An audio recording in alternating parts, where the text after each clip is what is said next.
మీరొకసారి దసరా నవరాత్రుల్లో దుర్గాష్టమి రోజు అన్నమయపురం దయచేశారు స్వామి మా ఆహ్వానం మీద. ధైర్య అవార్డు ఇవ్వడానికి వచ్చారు మీరు.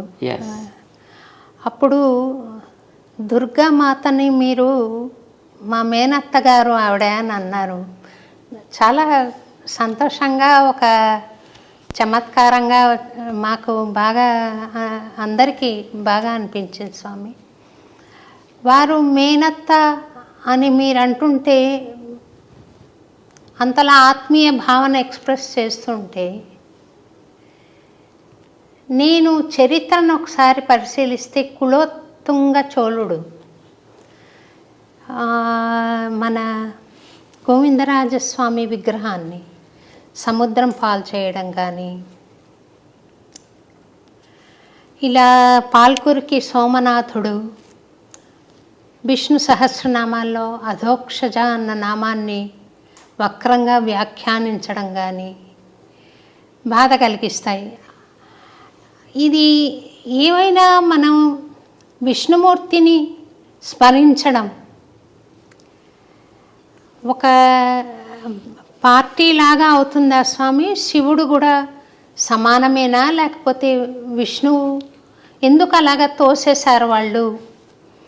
ఈ శైవులు అలా చేయడం కానీ, అలాగే ఒక అపోహ ఉంది స్వామి. భగవద్ రామానుజుల వారు చాలా శైవ క్షేత్రాలను వైష్ణవ క్షేత్రాలుగా మార్చారు అన్న అపోహ ఉంది. ఈ ఇంటర్వ్యూ ద్వారా, మీ ద్వారా వాటిని ఆ అపోహ తొలగించాలి అనే ప్రయత్నంలో ఈ ప్రశ్నను అడుగుతున్నాను స్వామి. నేను రామానుజుల వారు వైష్ణవాలయాలుగా శైవాలయాల్ని మార్చడము అనేటటువంటిది చరిత్రకి దూరమైనటువంటి అంశం. ఎప్పుడు ఎక్కడ దేన్ని అలాగ మార్చినటువంటి సన్నివేశాలు మన చరిత్రలో లేవు. ఇప్పుడు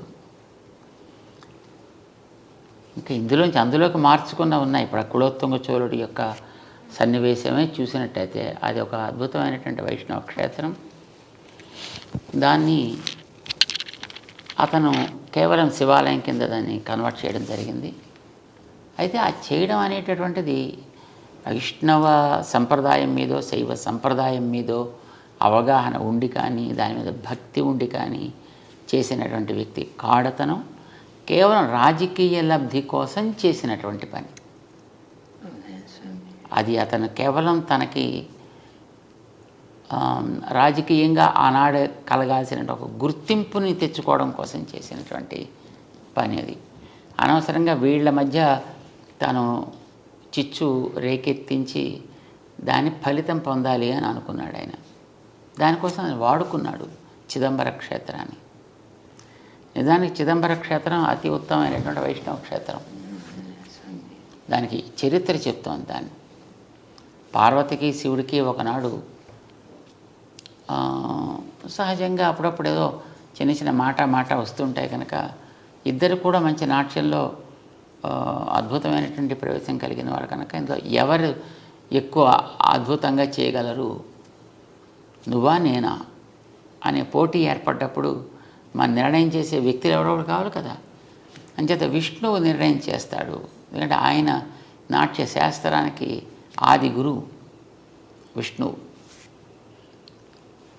మధుకైటబులతోటి చేసిన యుద్ధంలో కానీ, కాళీయుడి మీద చేసినటువంటి నృత్యంలో కానీ ఆయన నాట్య పండితుడైన ఆరంభకుడు ఆయన నాట్య శాస్త్రానికి. అందుచేత ఆయన్ని మనం జడ్జిగా పెట్టుకుందాము అని అనుకున్నారు.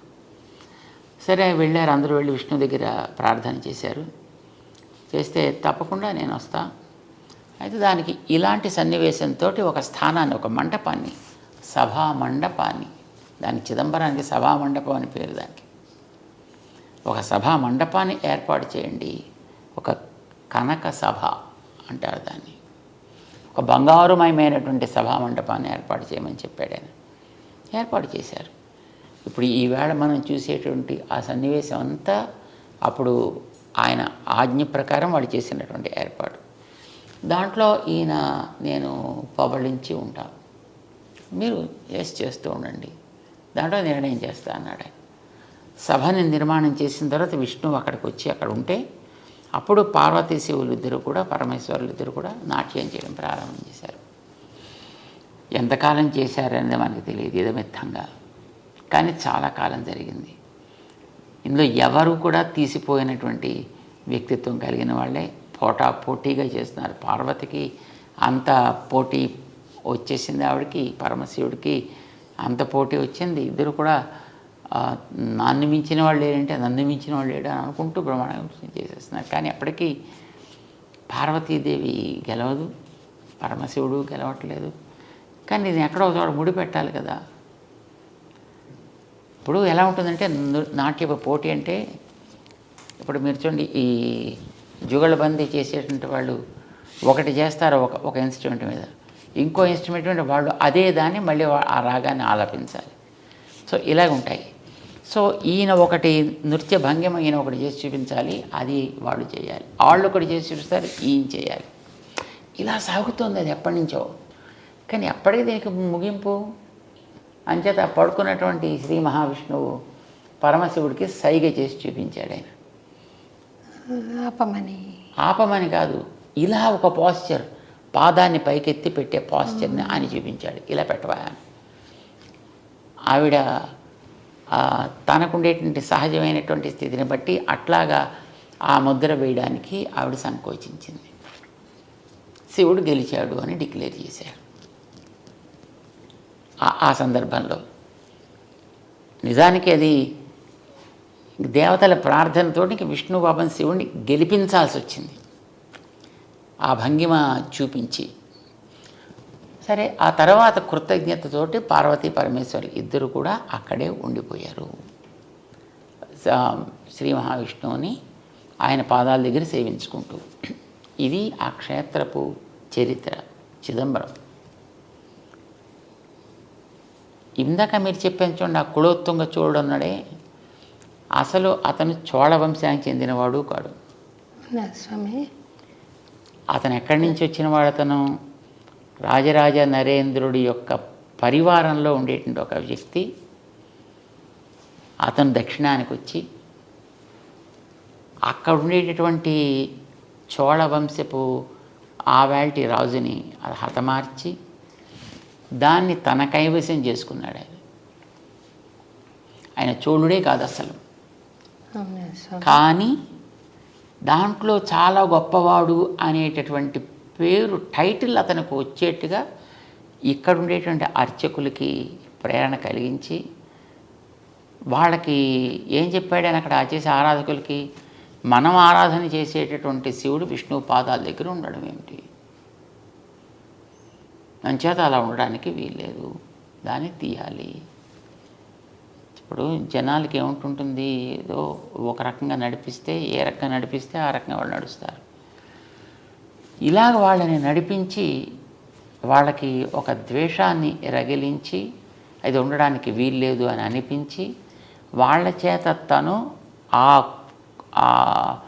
చోళ వంశంలో ఉత్తముడిగా అక్కడ ఉండేటువంటి ఒక అమ్మాయిని తను వివాహం చేసుకుని తను చోళ వంశానికి చెందినవాడుగా, అందుకోసం అందులో మామూలు చోళుడు కాదు, ఉత్తంగ చోళుడు ఈ టైటిల్ తీసుకున్నాడు అతను. అందుకోసం మన పెద్దవాళ్ళు ఎప్పుడు కూడా అతని పేరు కూడా చెప్పడానికి ఒప్పుకోరు. అవ్యపదేశ్యుడు అంటారు. స్వామి అవ్యపదేశ్యుడు. వ్యపదేశ్యుడు అంటే చెప్పదగిన వ్యక్తి అని, అవ్యపదేశ్యుడు అంటే అతని పేరు కూడా ఉచ్చరించడానికి అనర్హుడు అని. రెండవది అతను ఇంకో పేరు పెట్టారు. అతను రామానుజుల వారి మీద ఒక హత్యా ప్రయత్నం చేశాడు. అతను రామానుజుల వారిని అప్పట్లో వీరి యొక్క ప్రభావం చాలా ఎక్కువగా ఉంది అని, వీరిని తొలగించినట్టయితే మొత్తం సంప్రదాయం అంతా పోతుంది కనుక వీరిని ఏదో చేద్దామని ఉద్దేశంతో వీరిని తీసుకురమ్మని చెప్పాడు తన సభకి. అప్పుడు ఆయన దగ్గర ఉండేటటువంటి ఆయన గురువు గారు శిష్యుడు ఇద్దరూ కలిసి రామానుజుల వారిని కర్ణాటకకి పంపించి వీళ్ళిద్దరూ కూడా ఆ సభకి వెళ్ళి ఇద్దరు కళ్ళు పోగొట్టుకున్నారు.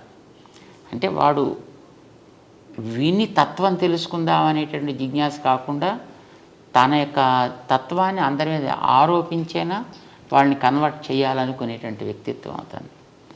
సో వీరికి చెప్పిన దాన్ని వాడు ఒప్పుకోక చివరికి వీరి కళ్ళు తీయడం జరిగింది.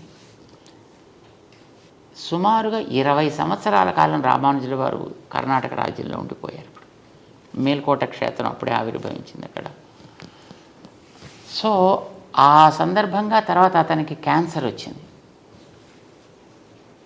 ఎవరికి స్వామి? ఆ చోళరాజుకి. చోళరాజు కాదు వాడు, అవ్యపదేశుడికి. ఆ క్యాన్సర్, థ్రోట్లో క్యాన్సర్ వచ్చే తర్వాత అతను చనిపోయాడు. అతను అంచేత అతనికి క్రిమికంఠుడు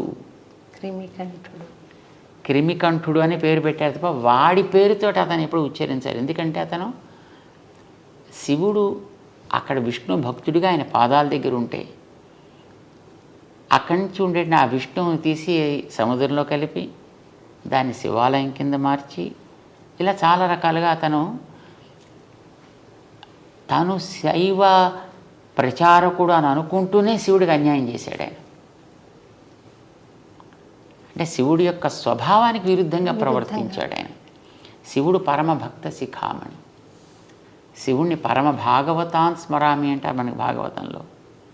వైష్ణవానాం యథా శంభు అని శివుడు పరమ వైష్ణవుడని అందరూ ఆదరిస్తారు. విష్ణు పాదోద్భవి అయినటువంటి గంగని తన శిరస్సును ధరించి తను తరించాను అనుకున్న అతని పేరు అంతకుముందు రుద్రుడు. అతనికి ఈ గంగని తన శిరస్సును ధరించడం ద్వారా శివ సంజాత మంగళకరుడయ్యాడు ఆయన. అంటే విష్ణువు మీద ఆయనకు ఉండేటువంటి విశ్వాసం అంతటిది, గౌరవం అంతటిది. మీరు ఎక్కడైనా విష్ణు వైభవం ఎక్కడైనా చూడండి పురాణాల్లో, శివుడు చెప్పింది అంతా. శివుడు పార్వతికి చేసినటువంటి ఉపదేశమే మనకు కనిపిస్తుంది.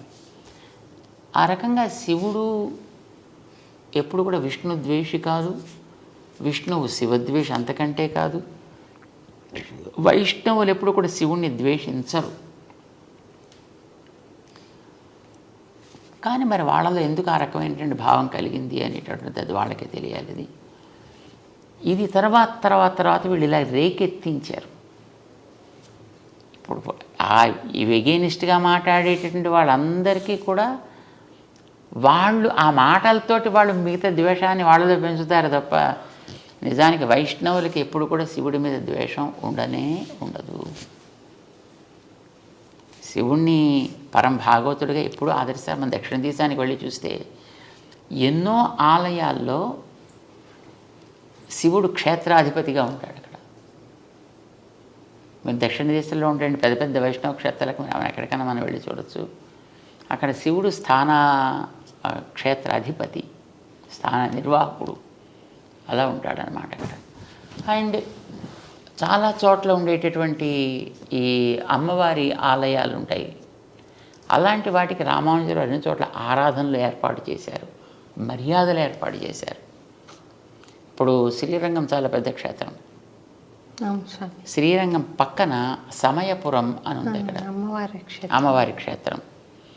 శ్రీరంగ క్షేత్రంలో బ్రహ్మోత్సవాలు ఆరంభం కావడానికి పూర్వం సమయపురంలో బ్రహ్మోత్సవాలు చేసి ఆ బ్రహ్మోత్సవాల్లో శ్రీరంగం క్షేత్ర పెరుమాళ్ దిగించే మర్యాదలు పంపించి అమ్మవారికి అక్కడ ఉత్సవాలు పూర్తయిన తర్వాత ఇప్పుడు రంగనాథుడు తన బ్రహ్మోత్సవాలు ప్రారంభం చేసుకుంటాడు.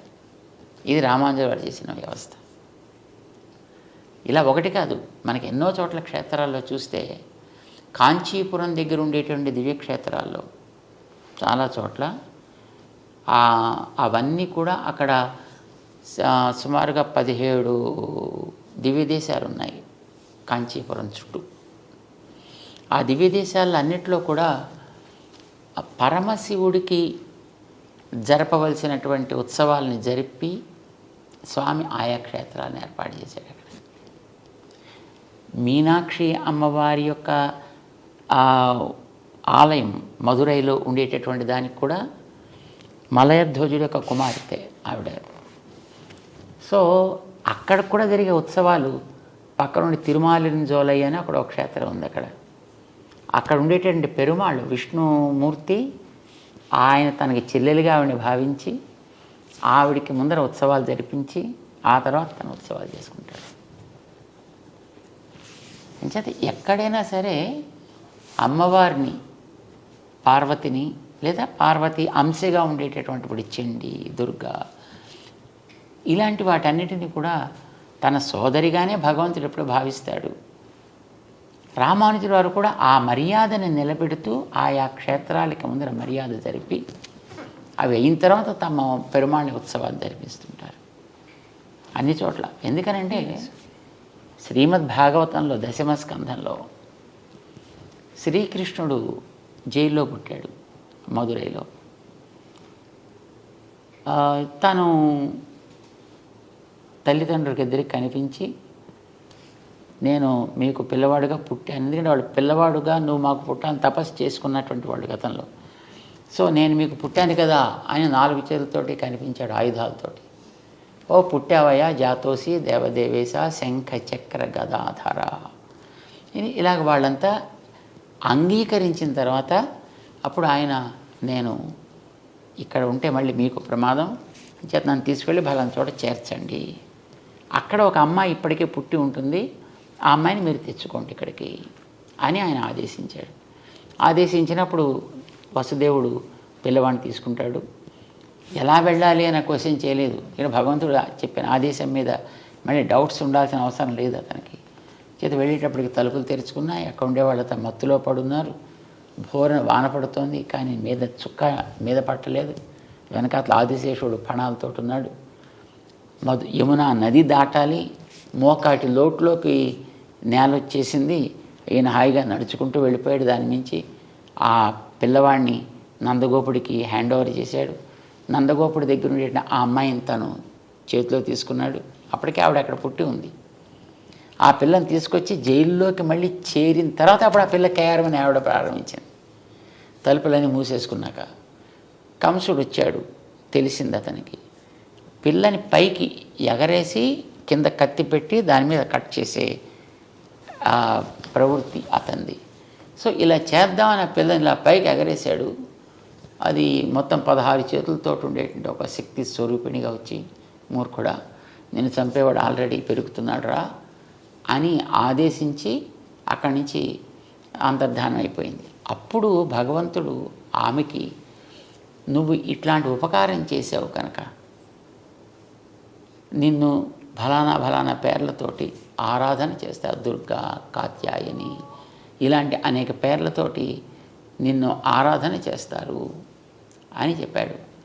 ఇప్పుడు ఆవిడ కృష్ణుడు పుట్టినప్పుడు కృష్ణుడు తర్వాత పుట్టింది. అక్కడ కృష్ణుడు కార్యాన్ని సాధించి పెట్టింది. అందుచేత ఆవిడ కృష్ణుడికి సోదరి. కృష్ణుడు సాక్షాత్తు భగవానుడు చేత భగవానుడికి ఆవిడ సోదరి. భగవానుడికి సోదరి అంటే భగవంతుడు మనకి త్వమేవ మాతాచ పితా త్వమేవ, ఆయన మనకి తండ్రి కనుక ఆవిడ ఆయన చెల్లెలు కనుక మనకి మేనత్త అయింది ఆవిడ. బాగుంది స్వామి, చాలా బాగా చెప్పారండి. శివుడి మీద ఎప్పుడు కూడా వైష్ణవులకు కానీ దానికి ఎవరికి ద్వేషం అనేది ఎప్పుడూ ఉండదు. అయితే ఎందుకు పూజ చేయాలి అప్పుడు ద్వేషం లేకపోతే?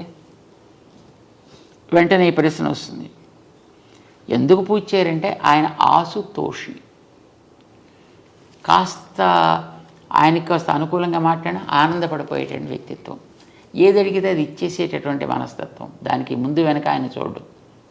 ఇప్పుడు భోళా శంకరుడు అని కదా అంటారు. నేను తల మీద చెవిటికైనా చేయి పెడితే వాడు భస్మం అయిపోవాలంటే తథాస్తు అనేసాడు ఈయన. మరి ఎక్స్పెరిమెంట్ నీ మీదే ఫస్ట్ చేస్తానయ్యా అంటే కానీ అప్పుడు తను తెలియదు అని ఇచ్చిన వారు ఎంత ప్రమాదకరము. ఆయన అలాగా అల్ప సంతోషి, వరాలను ఇచ్చేటువంటి వ్యక్తిత్వం. మనుషుల మనం జనరల్గా ఎంత భక్తుణ్ణి నేను అని అనుకున్న వ్యక్తులకైనా ఎవరైనా కోరికలు తీర్చేటటువంటి ఒక వ్యక్తి ఎదురకుండా ఉన్నాడు అని అంటే ఏదో అడగాలి కాబోలని అనిపిస్తుంది. తాత్కాలికమైనటువంటి ఏదో ఒక లాభాన్ని పొందాలి అని అనిపిస్తుంది. ఇలాగా మనలో ఏదైనా ఒక తాత్కాలికమైనటువంటి ఒక ఆవేశం కలిగి ఏవో కోరితే ఆయన టక్కుమని ఇచ్చేసాడు అనుకోండి, అది మనకి హితకరం కాకపోవచ్చు, ప్రియం కానీ హితకరం కాకపోవచ్చు. సో అలాంటిది ఆయన ఇచ్చినప్పుడు మళ్ళీ మనం ఇంత బతికిన తర్వాత మళ్ళీ ఎక్కడికో మళ్ళీ కిందకి పోవలసి వస్తుంది అనే భయం చేత వైష్ణవులు ఆయన్ని అడగడానికి ప్రయత్నం చేయరు. అంతే తప్ప ఆయన మీద ద్వేషం చేత కాదు. ఇప్పుడు కూడా గౌరవం అనేది అందరి మీద ఉంటుంది. ఆరాధన అందరూ ఎందుకు ఉండక్కర్లేదు కదా. ఇప్పుడు ఒక స్త్రీ తన భర్తని ఆరాధిస్తుంది. భర్త గారు అన్నగారు ఉంటారు, భర్త గారి తమ్ముడు ఉంటాడు, భర్త గారి మిత్రులు ఉంటారు. వాళ్ళు ఎవరైనా ద్వేషించదే ఆవిడ ఆదరిస్తుంది. ఆదరణ వేరు, ఆరాధన వేరు. చేత వైష్ణవుడు సాక్షాత్తు శ్రీ మహావిష్ణువు ఆయన అవతారాలు ఏముంటాయో వాటిని ఆరాధిస్తాడు. మిగిలినటువంటి వాళ్ళంతా దేవతలు. ఆ దేవతలందరినీ కూడా చిన్న అతి అల్పమైనటువంటి గ్రామ దేవత దగ్గర నుంచి ఈ దేవతలందరిలోకి అతి పెద్దవాడని చతుర్ముఖ బ్రహ్మ దాకా అందరినీ ఆదరిస్తాడు, అందరినీ గౌరవిస్తాడు. వీళ్ళంతా నా దేహంలో భాగాలే అని భగవంతుడు అంటే మనం భగవంతుడే ప్రేమ ఉంటుంది అనుకున్నప్పుడు ఆయన దేహం మీద ద్వేషం ఎందుకు ఉండాలి? నేను నిన్ను చాలా ప్రేమిస్తానయ్యా, నీ ప్రాణం అంటేనే నాకు ఇష్టం లేదు, అది మాత్రం తీసేస్తానంటే వాడిని ఏమంటాం మనం? దుర్యోధనుడు ఆ మాట అన్నాడు అలాగా. కృష్ణ నువ్వంటే మాకు భలే ప్రేమ తెలుసునా, పాండవులు అంటావా? పాండవులు మాకు జ్ఞాతులు అంచేత ఏదో ఉంటాయి మాకు ఆస్తి తగాదాలు అంచేత దాని కొద్ది నువ్వు పట్టించుకుంటావేంటా? మా ఇంటికి రాకుండా వాళ్ళ ఇంటికి ఎందుకు, విదురుడి ఇంటికి ఎందుకు వెళ్ళిపోయావు భోజనానికి అని అడిగాడు రాయభారానికి వెళ్ళినప్పుడు. అంటే ఏం పిచ్చాడు నువ్వు? పాండవులు అంటే నా ప్రాణాలు అవి, 5 పాండవులు నాకు 5 ప్రాణాలు లాంటి వాళ్ళు. పాండవులు ద్వేషిస్తా నిన్ను ప్రేమిస్తానంటావు, నీ ప్రాణం తీసేస్తాను, నువ్వంటే మాత్రం ప్రేమ. ఆ మాటకి ఎంత అర్థం లేదు, నువ్వనే మాట కూడా అలాగే అర్థం లేదా అన్నాడే. సో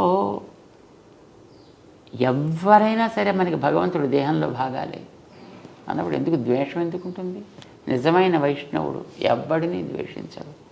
తప్పు చేసేవాడిని తప్పుని ద్వేషిస్తాడు, వ్యక్తిని కాదు.